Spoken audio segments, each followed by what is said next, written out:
a lot of people have a commitment to the script and they're just there to recite the next question.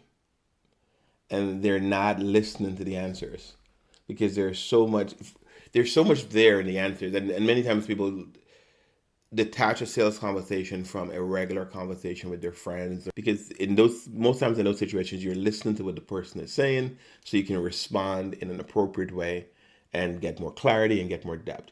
But sometimes I find a lot of my clients are just waiting to ask the next question and they miss those opportunities to really get depth and go beyond the surface. Another thing, even before the sales calls, a lot of people are obsessed with overcoming objections. I have a long list. Tell me how to overcome all these objections.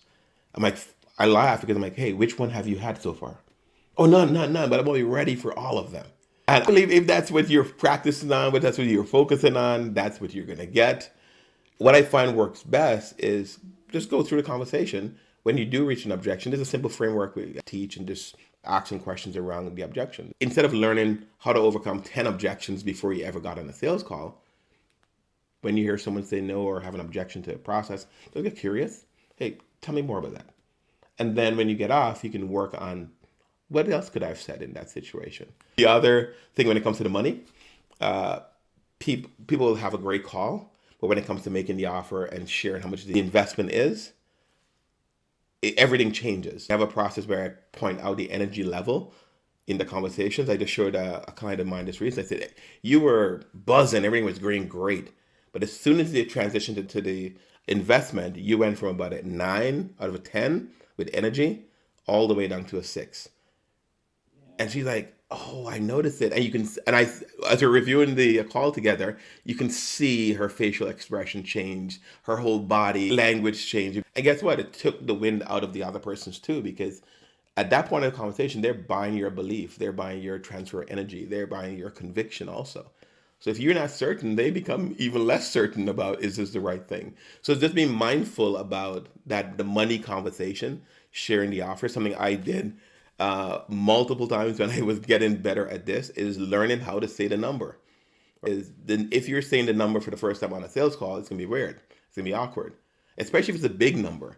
If it's a number you've never asked for before. So I would walk around the house just repeating what the investment is. And what I recite to myself, the investment is, and I'll say the number. The investment is, I'll be in front of the mirror. The investment is, because I wanted to see if I'm changing my facial expression, because that's one of the big obstacles I had is like, why would people pay this much for this thing?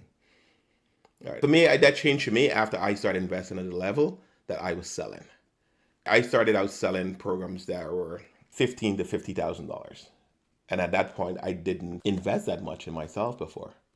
But as I started investing in myself and around that level, because the program I invested in was $10,000, and I felt, okay, I can only sell up to the level I invested in.